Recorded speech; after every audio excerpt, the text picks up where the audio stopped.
شهر رمضان الذي أنزل فيه القرآن هدى للناس وبينات من الهدى والفرقان. السلام علیکم ورحمۃ اللہ وبرکاتہ.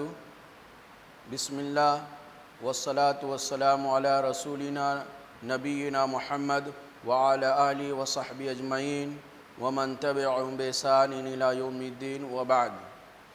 محترم ناظرین کرام، آج کے اس ڈیوکیس میڈیا کی طرف سے درس قرآن کے 6 جز میں آپ سبھی کا استقبال ہے. قرآن مجید کے 6 پارے کو اللہ رب العالمین نے بہت ساری چیزیں اس کے اندر بیان فرمائی ہے.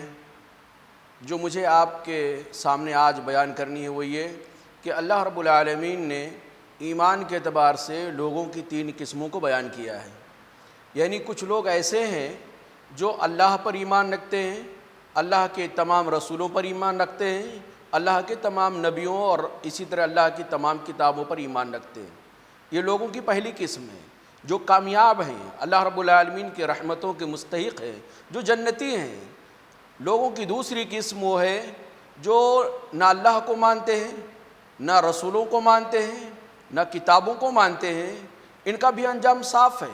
یہ لوگ کھلم کھلا کافر ہیں اور ان کا ٹھکانہ ہمیشہ کا جہنم ہے.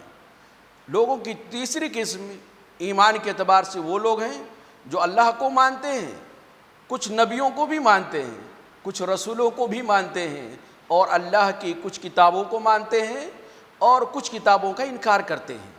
یہ وہ لوگ ہیں جو بظاہر ایسا لگتا ہے کہ وہ واقعی ایمان والے ہیں، ان کا اللہ پر ایمان ہے، کچھ نبیوں پر ایمان ہے، کچھ رسولوں پر ایمان ہے، کچھ اللہ کی کتابوں پر ایمان ہے.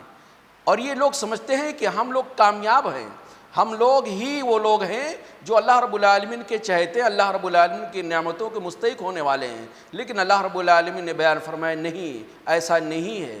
حقیقت میں یہ لوگ بھی دوسرے زمرے والے لوگوں کی طرح ہیں. یہ لوگ بھی پکے کافر ہیں. اولئک هم الکافرون حقا.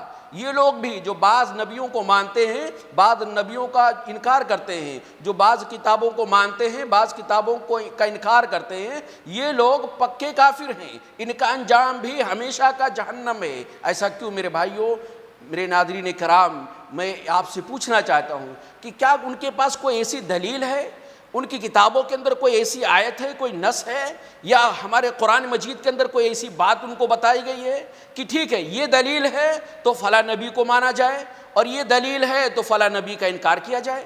یہ دلیل کی بنیاد پر کچھ کتابوں کو مانا جا سکتا ہے، اس دلیل کی بنیاد پر کچھ کتابوں کا انکار کیا جا سکتا ہے. نہیں، ان کے پاس کوئی ایسی دلیل نہیں ہے.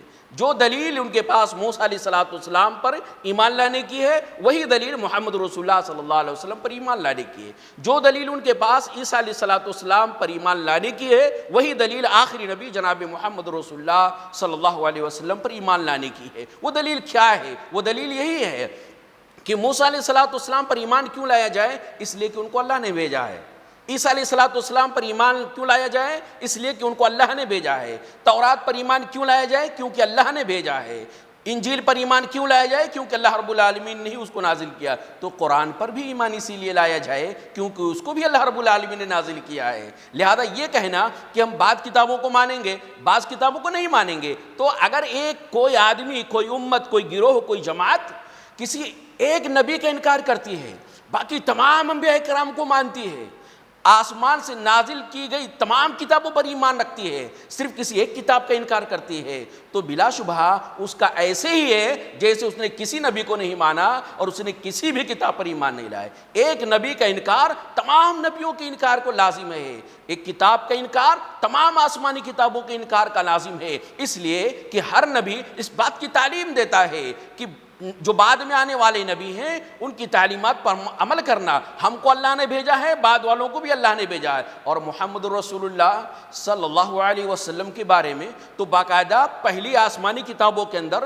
صراحت کے ساتھ ذکر بھی ہے کہ آخری نبی آئیں گے. موسیٰ علیہ السلام بھی بتائیں, عیسیٰ علیہ السلام بھی بتائے کہ ہمارے بعد ایک نبی آنے والا ہے. تو بلا شبہ محمد رسول اللہ صلی اللہ علیہ وسلم کی رسالت کو نہ ماننا, باقی تمام انبیاء کرام کی نبوت کو ماننا, تمام رسولوں کی رسالت کو ماننا, ایسے ماننے سے انسان کبھی بھی نجات دہندہ نہیں ہو سکتا ہے, کبھی کامیاب نہیں ہو سکتا ہے. تمام آسمانی کتابوں کو ماننا, قرآن کو نہ ماننا بلا شبہ انسان کی نجات کے لیے کافی نہیں ہے. اور یاد رکھیے گا, اگر قرآن کی بعض آیتوں کو ہم مانتے ہیں اور قرآن کی بعض آیتوں کا انکار کرتے ہیں, یا پھر جو شریعت کی روح ہے, یہ قرآن اور قرآن کی تشریح حدیث, اگر ہم قرآن کو مانتے ہیں حدیث کو نہیں مانتے ہیں, جیسا کہ ہمارے زمانے میں منکرین حدیث کا ایک بہت بڑا فتنہ ہے, اور یہ بہت پرانا فتنہ ہے. اور اس کی وہ لوگ کیا کہتے ہیں, وہ اپنے آپ کو اہل القرآن کہتے ہیں, اور کہتے ہیں کہ ہمارے لیے بس قرآن کافی ہے, ہمارے لیے حدیث کی ضرورت نہیں ہے. ان سے اگر کوئی پوچھے کہ بھائی کیوں ایسا, قرآن کو کیوں مانا جائے گا, قرآن پر ایمان کیوں لایا جائے گا, حدیث کا انکار کیوں کیا جائے گا, حدیث کو کیوں نہیں مانا جائے گا, تو ان کا بڑا ہی عجیب جواب ہوتا ہے. وہ کہتے ہیں حدیثوں کو لوگوں نے تو یاد کیا ہے, ہماری طرح لوگوں ہی نے اس کو سنا ہے, ہماری طرح لوگوں ہی نے اس کو ایک دوسرے سے روایت کیا ہے. جیسے ہم بھول جاتے وہ لوگ بھی بھول گئے ہوں گے, تو غلطی سے کچھ سنا ہوگا اور کچھ بیان کر دیا ہوگا, کچھ اللہ کے رسول صلی اللہ علیہ وسلم نے کہا ہوگا اور انہوں نے سمجھا نہیں ہوگا تو کچھ اور بیان کر دیا ہوگا. اس لیے جو اس حدیث کے راوی ہیں, جو حدیث کو بیان کرنے والے ہیں, وہ ہماری طرح انسان ہی تھے, اس لیے ان سے غلطی کا امکان ہے, اس لیے ہم حدیث ہی کو نہیں مانیں گے, صرف ہمارے لیے قرآن کافی ہے. ایسے بھلے لوگوں سے پوچھا جائے کہ قرآن کو کس نے سنا ہے, قرآن کو کس نے یاد کیا ہے, قرآن کے بیان کرنے والے کون ہیں, قرآن کی آیتوں کو حفظ کرنے والے کون تھے, فرشتے تھے؟ نہیں, یہ وہی لوگ تھے جو حدیثوں کو سننے والے تھے, جو حدیثوں کو یاد کرنے والے تھے. تو میرے ناظرین کرام, یہ بہت بڑا فتنہ ہے. ہمارے استاد فضیلۃ الشیخ علامہ عبدالحمید رحمانی رحمہ اللہ علیہ وہ کہا کرتے تھے کہ اگر کوئی آدمی کوئی مسئلہ, کسی مسئلے کی دلیل تلاش کرنے کے لیے اگر قرآن کو ڈھونڈتا ہے اور حدیث کو نہیں لیتا ہے, یا اگر صرف حدیث کو ڈھونڈتا ہے اور کہتا ہے حدیث میں تو اس مسئلے کی دلیل مل گئی ہے لیکن ہمیں تشفی نہیں ہے, ہمیں تسلی نہیں ہے, یہ بلا شبہ حدیث میں یہ بات ہے لیکن پتہ نہیں یہ حدیث یقین کا فائدہ دیتی ہے کہ نہیں دیتی ہے, ہو سکتا ہے اس میں غلطی ہو, تو قرآن کی طرف رجوع کرتا ہو. اور حجیت میں, دلیل لینے میں اگر وہ قرآن جیسے حدیث کو نہیں سمجھتا ہے تو ایسی صورت میں وہ آدمی بھی منکرین حدیث کے دائرے میں آئے گا. منکرین حدیث جو ہیں, جو اپنے آپ کو اہل القرآن کہتے ہیں, ان سے اگر کوئی پوچھے کہ اللہ کے بندے یہ بتاؤ سورہ فاتحہ قرآن کا حصہ ہے, آپ کو کس نے بتایا سورہ فاتحہ قرآن کریم کا حصہ ہے؟ آپ تو بغیر حدیث کے قرآن نہیں ثابت کر سکتے. سورہ فاتحہ کو نمبر 1 پہ رکھنا چاہیے, یہ بھی آپ ثابت نہیں کر سکتے. قرآن مجید, صرف قرآن مجید کے بیس پہ, صرف قرآن مجید کا لحاظ کر کے آپ 2 رکعت نماز بھی نہیں پڑھ سکتے. آپ یہ بھی نہیں بتا سکتے کہ 5 وقت کی جو نمازیں ہیں ان میں ظہر کتنا ہے, عصر کتنی رکعت ہے, مغرب کتنی رکعت ہے, عشاء کتنی رکعت ہے, فجر کتنی رکعت ہے, اور ہر ایک کو کیسے پڑھنا ہے, یہ بغیر حدیث کے ناممکن ہے. اس لیے قرآن اور حدیث ان دونوں کا ماننا انسان کے نجات کے لیے کافی ہو سکتا ہے. اس کے بغیر نجات کسی اور چیز میں انسان کو ہرگز نہیں مل سکتی ہے. اسی طرح اللہ رب العالمین نے اسی سورہ کے اندر اہل کتاب کو اس بات کی تنبیہ کیا ہے, یا اہل الکتاب لا تغلوا فی دینکم, اے وہ لوگوں جن کو کتاب دی گئی ہے, اہل کتاب تم اپنے دین کے معاملے میں غلو نہ کرو. دین کے معاملے میں غلو کرنے کا مطلب ہے تجاوز کرنا, جو آپ کے دین میں نہیں ہے, جو آپ کی شریعت میں نہیں ہے, اس سے زیادہ آپ اپنی طرف سے کچھ ایجاد کرنا. انبیاء کرام کے بارے میں غلو, تو غلو یہ بلا شبہ کسی بھی آسمانی شریعت میں جائز نہیں تھا, کسی نبی کی بھی شریعت ہو. غلو بہرحال غلو ہوتا ہے اللہ سے تجاوز کرنے کا معنی, اللہ سے آگے بڑھنے کا معنی ہے غلو کرنا. یہ میں ایک سوال کرنا چاہتا ہوں, پھر اس کے بعد میں دیگر امتوں کے اندر جو غلو پایا جاتا تھا اس کی میں نوعیت آپ کو بتانا چاہتا ہوں. میرے ناظرین, آپ سوچیں کہ قرآن مجید کے اولین مخاطب تو مسلمان ہیں, ایمان لانے والے ہیں, اور اسی کو پڑھنے والے مسلمان ہی ہیں, اس کو سمجھنے والے زیادہ مسلمان ہی ہیں. تو اس کتاب کے اندر قرآن مجید کے اندر اللہ رب العالمین نے کسی چیز سے منع کر رہا ہے تو اہل کتاب کو کیوں منع کر رہا ہے؟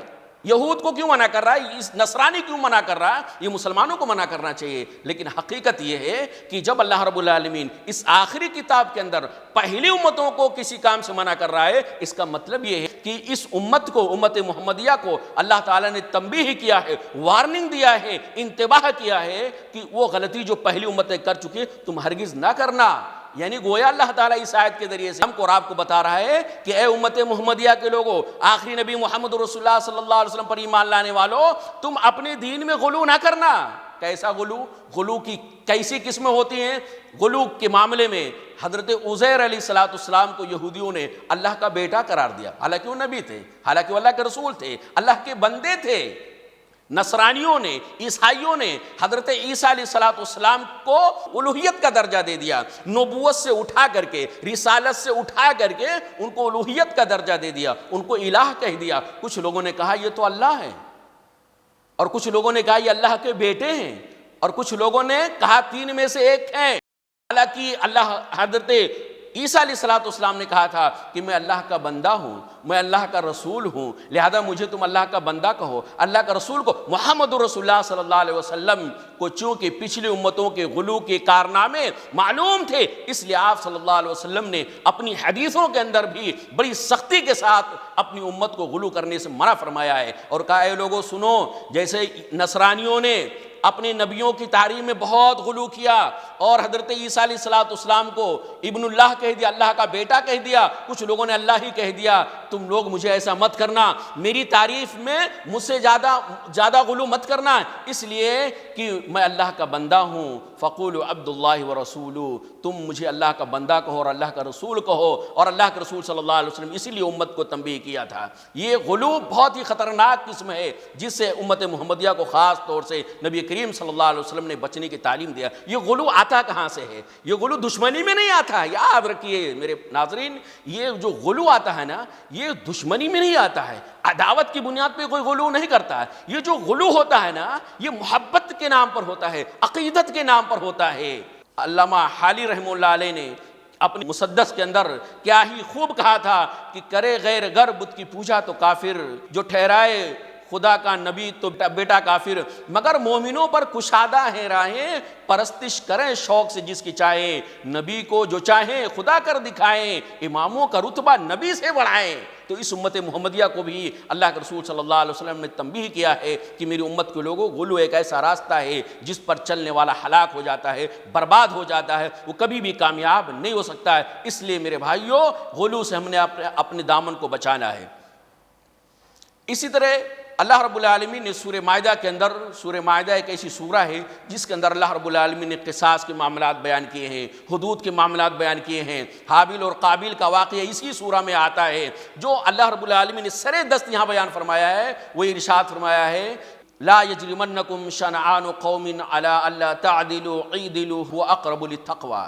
اے ایمان والو، تمہیں کسی قوم کی دشمنی، نا انصافی کرنے پر، ظلم کرنے پر، یعنی عدل کے خلاف معاملہ کرنے پر تمہیں کبھی آمادہ نہ کر سکے. انصاف اور عدل یہ اسلام کے اندر بہت بنیادی مقام رکھتا ہے. اس لیے اللہ رب العالمین نے بیان فرمایا کہ کسی قوم سے اگر دشمنی ہے، کسی آدمی سے تمہاری دشمنی ہے، کسی قبیلے سے تمہاری دشمنی ہے، تو اس دشمنی کی وجہ سے تم ایسا نہ کرو کہ کبھی ان کے ساتھ انصاف نہ کرو، ان کے ساتھ ظلم کا معاملہ کر بیٹھو. نہیں، ایسا نہیں ہونا چاہیے. اگر آپ کے اوپر کوئی الزام لگاتا ہے، اگر آپ کی کوئی خیانت کرتا ہے، تو بدلے میں آپ اس کی خیانت نہیں کر سکتے، آپ بدلے میں اس کے اوپر جھوٹا الزام نہیں لگا سکتے. بلا شبہ اسلام کے اندر عدل اور انصاف کا بڑا اعلیٰ مقام ہے. اللہ رب العالمین نے بیان فرمایا، وَلَا يَجْرِمَنَّكُمْ شَنْآنُ قَوْمٍ عَلَىٰ أَلَّا تَعْدِلُوا اعْدِلُوا هُوَ أَقْرَبُ لِلتَّقْوَىٰ.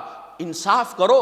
انصاف کیا ہے؟ یہ ہماری پارٹی کا آدمی ہے، ٹھیک ہے، اس کی بات بہت اچھی ہے. یہ ہماری پارٹی کا آدمی نہیں ہے، اس کی بات اچھی نہیں ہے. نہیں، یہ انصاف نہیں ہے. یہ ہمارے گروہ کا آدمی ہے، یہ ہمارے گروہ کا آدمی نہیں ہے، اس کی بات کو نہیں سنا جائے. انصاف یہ نہیں ہے. انصاف یہ ہے جیسے دوستوں کے حق میں گواہی دیتے ہیں، بات آ جائے، معاملہ آ جائے تو دوست کے خلاف بھی گواہی دینا ہے. ایسے ہی جیسے دشمن کے خلاف گواہی دیتے ہیں، کبھی اگر معاملہ آ جائے تو دشمن کے حق میں بھی گواہی دی جائے گی، اور انصاف کرنے میں، عدل کرنے میں، اپنے اور پرائے کے درمیان تمیز نہیں کرنی ہے۔ اللہ کے رسول صلی اللہ علیہ وسلم نے فاطمہ مخزومیہ کی چوری کے واقعات میں اس بات کو صراحت سے بیان کر دیا ہے کہ فاطمہ بنت محمد بھی اگر چوری کرے، فاطمہ محمد بنت بھی اگر چوری کرے، عدل کا دستور ہے، ہاتھ کاٹا جائے گا۔ اس لیے آج کے اس چھٹے پارے کے درس میں جو بنیادی طور سے ہم کو اور آپ کو پیغام مل رہا ہے وہ یہ کہ ہر معاملے میں انصاف کریں، ہر معاملے میں عدل کریں، چاہے گھر کے اندر ہو، اپنی جان کے معاملے میں عدل کریں، اپنے مال کاروبار کے معاملے میں عدل کریں، اپنے دوستوں کے ساتھ عدل کریں، پڑوسیوں کے ساتھ عدل کریں، دشمنوں کے ساتھ بھی عدل کریں، دوستوں کے ساتھ بھی عدل کریں۔ عدل کا دامن مسلمانوں کو کبھی کبھی نہیں چھوڑنا چاہیے۔ بلا شبہ اللہ تعالیٰ سے دعا کریں کہ اللہ تعالیٰ ہم سب کو جیسے امت محمدیہ کے اندر پیدا کیا ہے، ایسے محمد رسول اللہ صلی اللہ علیہ وسلم کی تمام ہدایات پر عمل کرنے کی توفیق عطا فرمائے۔ آمین۔ وآخر دعوانا ان الحمدللہ رب العالمین، والسلام علیکم ورحمۃ اللہ وبرکاتہ۔ ہمارے YouTube چینل کو سبسکرائب کیجئے، لائک کیجئے، فارورڈ کیجئے اور بیل آئیکن ضرور دبائیں تاکہ آپ کو ہمارے اسلامک ویڈیو کی نوٹیفیکیشن ملتی رہے۔